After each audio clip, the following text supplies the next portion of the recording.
बच्चों, मेरे नौजवानों, नमाजों की पाबंदी करो, मस्जिदों को आबाद करो। अच्छा, ये नमाज जो है, ये रोजे का हुक्म जमीन पर आया। कहाँ आया बोलो भाई? अरे बोलो भाई, इधर वाले नहीं सुन रहे। कहाँ आया? जमीन पर। तो बोलते हो बे, तो आपने बोलछिन ना, जमीन पर आया। हज का हुक्म जमीन पर आया। आहा, रोजे का हुक्म जमीन पर, हज का हुक्म जमीन पर, ज़कात का हुक्म जमीन पर। लेकिन मेरे बच्चों जानते हो, लेकिन जब नमाज की बारी आई तो अल्लाह ने जमीन पर हुक्म नाजिल नहीं किया, आसमान पे बुलाया, ओ कुर्बान जाइए। जब लौटने लगे तो अल्लाह ने फरमाया, मेरे हबीब, मेरे महबूब, रुक जाइए, ये तोहफा ले जाइए। क्या तोहफा है? तो अल्लाह ने कहा कि 50 वक्त की नमाज। क्या वक्त की नमाज? बोलो भाई। अच्छा, अगर 50 वक्त की नमाज रह जाती तब क्या होता? तो होता क्या, जो पढ़ने वाले हैं वो पढ़ते इंशाअल्लाह। ये 50 वक्त की नमाज क्या, हम तो कहते हैं कि मेरा अल्लाह अगर 100 वक्त का भी नमाज फर्ज कर देता तो बंदे का काम है कि अल्लाह का हुक्म को मानना। अल्लाह के हुक्म को मानना बंदे का ये काम है। छठे आसमान में हजरत मूसा अलैहिस्सलाम से अल्लाह के प्यारे हबीब जनाब मोहम्मद रसूलुल्लाह सल्लल्लाहु अलैहि वसल्लम की मुलाकात हुई। तो मूसा अलैहिस्सलाम ने कहा कि अल्लाह के रसूल क्या मिला? बोले 50 वक्त की नमाज। तो मूसा अलैहिस्सलाम ने कहा कि आहा, जाइए जाइए, अल्लाह से कम करवाइए। मेरी उम्मत के ऊपर में सिर्फ 2 वक्त की नमाज फर्ज थी, बनी इसराइल के ऊपर में 2 ही वक्त की नमाज फर्ज थी, फजर और असर। नहीं पढ़ पाते थे वो लोग, ये तो 50 वक्त कम करवाइए। तो अल्लाह के रसूल सल्लल्लाहु अलैहि वसल्लम गए अल्लाह के पास, या अल्लाह कुछ नमाजें कम हो जाती कि अच्छा ठीक है, 5 वक्त की नमाज कम कर दी जाइए। कितनी रह गई भाई? 45। तो मूसा अलैहिस्सलाम ने कहा कि कितनी कम हुई? बोले 5। बोला फिर एक बार जाइए।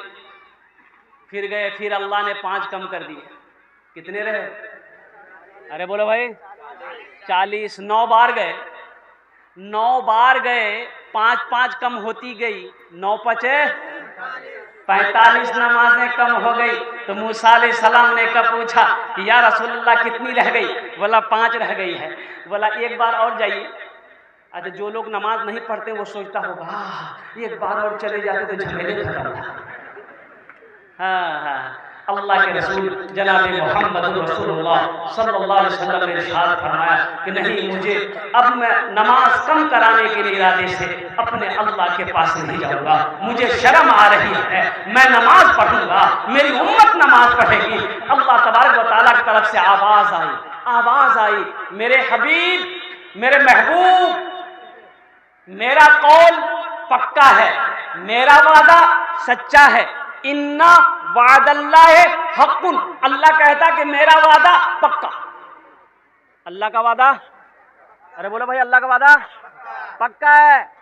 अल्लाह का वादा पक्का, मेरा वादा गलत हो सकता है, झूठा हो सकता है, आपका वादा झूठा हो सकता है, लेकिन मेरा रब कहता है, मेरा अल्लाह कहता है, इन्ना वादल्लाह हक़्क़ुन, मेरा वादा पक्का है। तो अल्लाह ने कहा कि मेरे हबीब, मैंने 50 वक्त की नमाज आपको दिया, मैंने कम कर दी, 5 वक्त की नमाज रह गई, 45 वक्त की कम कर दिया।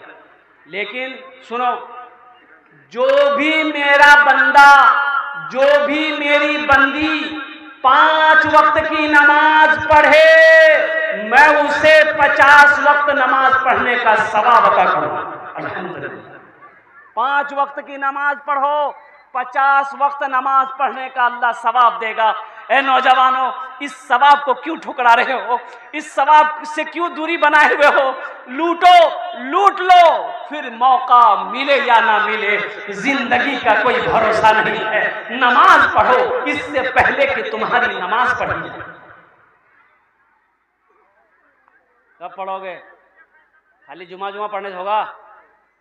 अरे बोलो भाई, खाली जुमा पुत्ते हो बे? एक लड़का वजू बना रहा था जुमे के दिन, वजू बना रहा था, टाइम हो गया, उसका एक साथी आया, बोला अरे क्या कर रहा है, टाइम हो गया जुमा का। बोला वजू बना रहे हैं। तो उसका साथी बोला वजू के चक्कर में रहेगा जुमा छूट जाएगा, चल। बोला ठीक है, बोलना, लोटा वहीं छोड़ दिया, मस्जिद चला गया। एक रकात नमाज छूट गई, एक रकात नमाज मिली। तो नमाज के बाद अपने दोस्त का शुक्रिया अदा किया कि ठीक है बोले भाई तुम, अगर वजू के चक्कर में रहते तो ये को रकात नमाज नहीं मिलती। नमाज हुई? अरे बोलो रे, इसलिए मेरे बच्चों वजू ना हो नमाज नहीं है, बगैर वजू का नमाज नहीं है। नमाजों की पाबंदी करो, मस्जिदों को आबाद करो, मदरसों को आबाद करो और अपने बच्चे को तालीम दो, तालीम दो, तालीम दो। आज मुझे अफसोस होता है भाई, अपने बच्चे को इस लायक तो बना दो कि जब तुम मर जाओ तो ये बच्चा तुम्हारा जनाजा पढ़ा सके। अरे जनाजा पढ़ा सके, जनाजा आप मर जाइएगा, जनाजा कौन पढ़ाएगा? अरे बोलो भाई, अरे बोलो ना भाई, कौन पढ़ाएगा?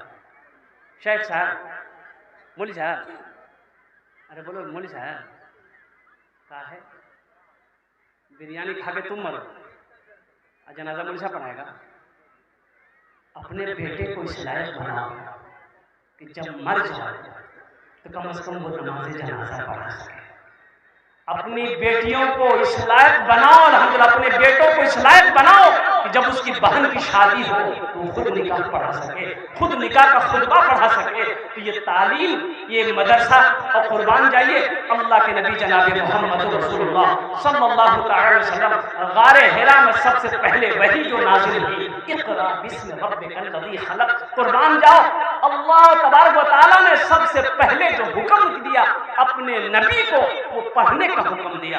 और खैरुकुम मन तअल्लमल कुरान व अल्लमहु, अल्लाह के रसूल सल्लल्लाहु अलैहि वसल्लम ने इरशाद फरमाया, तुम में सबसे बेहतर वो है जो कुरान सीखे दूसरों को सिखाए, जो कुरान पढ़े दूसरों को पढ़ाए। तुम में सबसे बेहतर वो है, अच्छा वो है, अशरफ वो है, अफजल वो है जो कुरान सीखे दूसरों को सिखाए। इसलिए मेरे भाइयों, मेरे नौजवानों, मेरे बुजुर्गों, हम मुअद्दबाना गुजारिश करेंगे कि मदरसे बनाइए। अल्हम्दुलिल्लाह मदरसे बस्ती में है, एक मदरसा है, दो मदरसा बनाओ। एक मदरसा है, दूसरा मदरसा के फिराक में दूसरा मदरसा कैसे बनेगा? अल्हम्दुलिल्लाह अपनी बेटियों को, अपने बेटों को पढ़ाओ, पोतों को पढ़ाओ, नवासों को पढ़ाओ, टाइम मिले खुद भी पढ़ो। हम पढ़े लिखे नहीं है, हम पढ़ना चाहते हैं, उम्र 50 साल हो गई, 60 साल हो गई, क्या दिक्कत है? शर्म की क्या बात है? जाहिल रहना शर्म की बात है, तालीम हासिल करना शर्म की बात नहीं है। 60 साल, मैंने 5 बुजुर्ग को, जिनकी उम्र 60 साल से 75 साल की उम्र है, 5 बुजुर्ग को अल्हम्दुलिल्लाह कुरान शरीफ पढ़ाया। 6 महीना 7 महीने लगे, अल्हम्दुलिल्लाह वो कुरान पढ़ना सीख गया, कुरान पढ़ना जान गया। 60 से 75 साल की उम्र में लोगों ने कुरान सीखा है, कुरान पढ़ा है। कुरान एक ऐसी किताब है, अल्लाह अकबर कबीरा।